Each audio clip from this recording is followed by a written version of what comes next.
She was 11 years old. She loved horses. She loved being outside. She was in 6th grade. At 4:59 in the afternoon, on November 21st, 2022.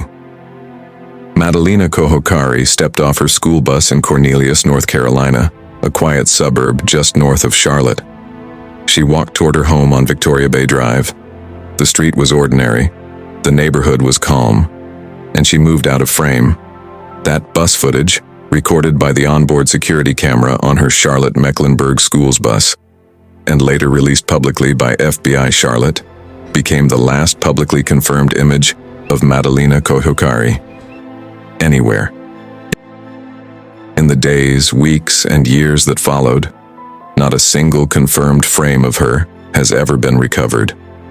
No neighbor's camera, no store footage, no traffic system recording her return. Nothing. She stepped off that bus and disappeared from view. But what makes this case different from most missing child investigations is not just what was seen, it's what was known and what was not said. Because investigators would later conclude something deeply unsettling. Her mother knew more than she revealed. According to court documents, the last time Diana Cojocari says she saw her daughter was November 23, 2022, 2 days after the school bus footage. That night, Diana and her husband, Christopher Palmer, argued inside the home. Madalina went to bed around 10 p.m.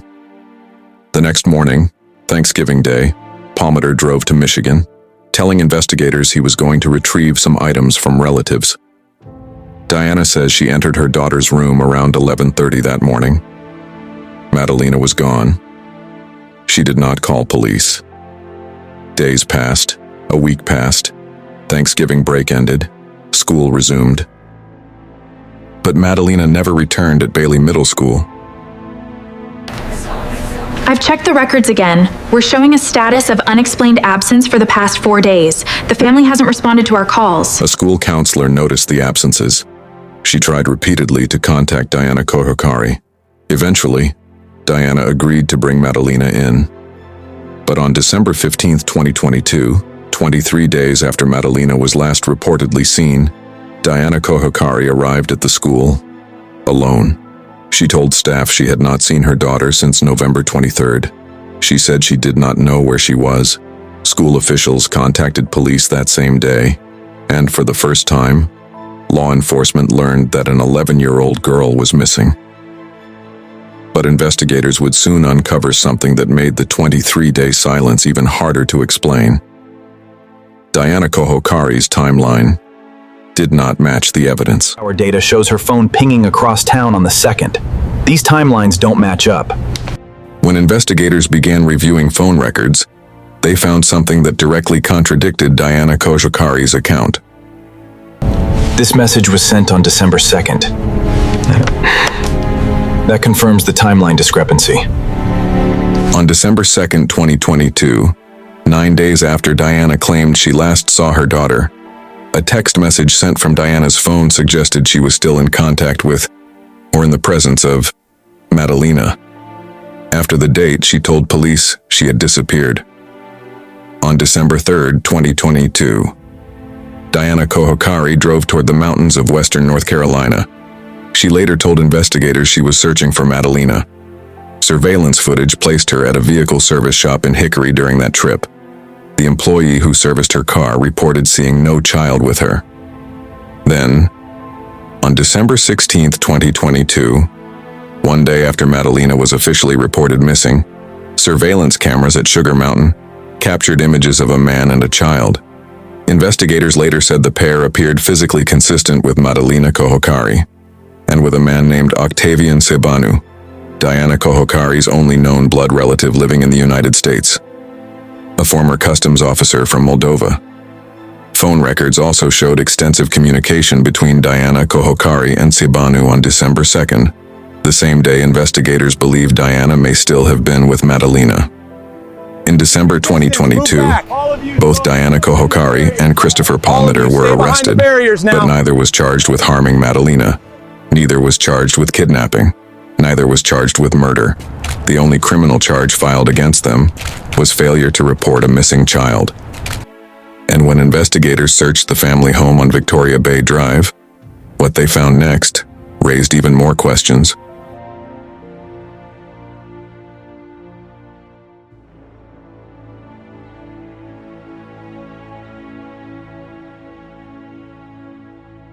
When investigators searched the home on Victoria Bay Drive, they discovered that several of Madalina Cojocari's personal belongings were missing. Her clothes, her backpack, items that should have still been inside the house, were gone. But it was Christopher Palmiter's own statements to investigators that introduced the most disturbing detail. Palmiter told police that around the time Madalina disappeared, he observed Diana Cojocari burning items in the backyard fire pit outside the home. According to search warrant records, what the items allegedly burned included Madalina's mattress, her clothing, her Halloween costume, family photographs, and a carpet from the guest room. Palmiter also claimed Diana had been burning things more frequently than usual during that period. No public explanation has ever been given for why those items were destroyed, and investigators have never publicly disclosed what, if anything, forensic testing recovered from the fire pit. Look at this. They moved 4,000. Wait. Moldova? Yes. It matches the pattern. These wire payments look suspicious, especially this one. Court records later revealed another detail. In the weeks after Madalina disappeared, Diana Cojocari wired thousands of dollars to a priest in Moldova. The total amount was approximately $4,000. The purpose of those payments has never been publicly explained. Despite the growing number of questions, neither Diana Cojocari nor Christopher Palmiter was ever charged with harming Madalina. The only charges filed against either of them remained failure to report a missing child. And when both cases finally reached a verdict in 2024, the outcome shocked many people who had followed the investigation from the beginning.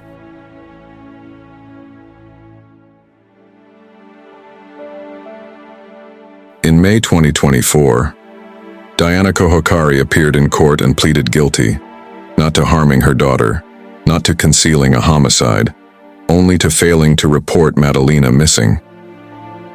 The judge sentenced her to time already served.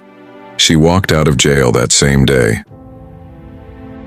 This is WUSA 9 News. Do you have any comment on the allegations being made? As reporters surrounded her outside the courthouse, one asked a direct question. Do you know where your daughter is? I still hope. I hope so. I hope she's safe. Do you know where your daughter is? Diana Cojocari paused, then answered, I hope so, and added, I hope she's safe. Those were the only public comments she made about her daughter. Then she left. As part of her release conditions, Diana Cojocari had surrendered her passport to U.S. authorities. But after leaving jail, she went to the Moldovan embassy in Washington, D.C. and obtained a new passport from her home country. By September 2024, U.S. Immigration and Customs Enforcement confirmed that Diana Cojocari had left the United States and returned to Moldova. The United States does not have an extradition treaty with Moldova. Christopher Palmiter's case reached a separate outcome. On the charge of which you were found guilty, I hereby sentence you to a period of supervised probation. In May 2024, a jury found him guilty of failure to report a missing child. He was sentenced to supervised probation, and he remained living in Cornelius, North Carolina. No one has ever been charged with kidnapping Madalina Cojocari. No one has ever been charged with killing her. And the person investigators believe may know the most about what happened is now outside the reach of U.S. law enforcement.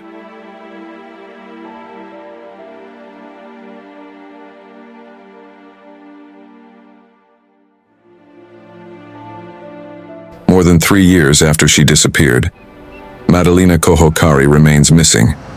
She loved horses. She loved being outside. She was 11 years old when she vanished. The National Center for Missing and Exploited Children has released an age-progressed image showing what Madalina may look like today, years older, but still missing. The The last publicly confirmed image of her remains the same school bus footage recorded on November 21st, 2022. At 4:59 in the afternoon, a child stepping off a bus, walking home, and moving out of view.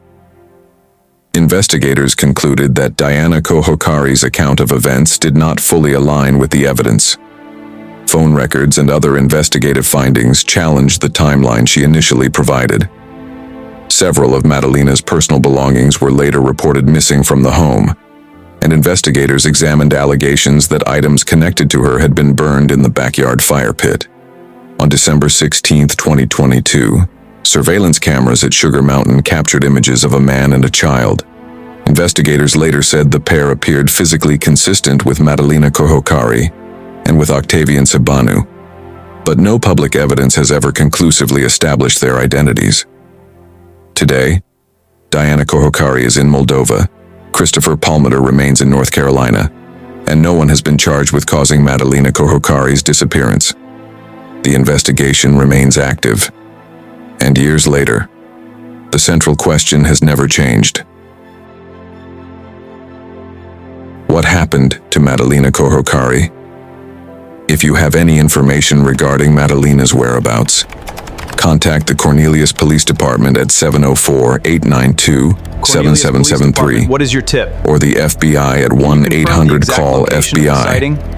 A reward remains available for information that assists investigators in locating her.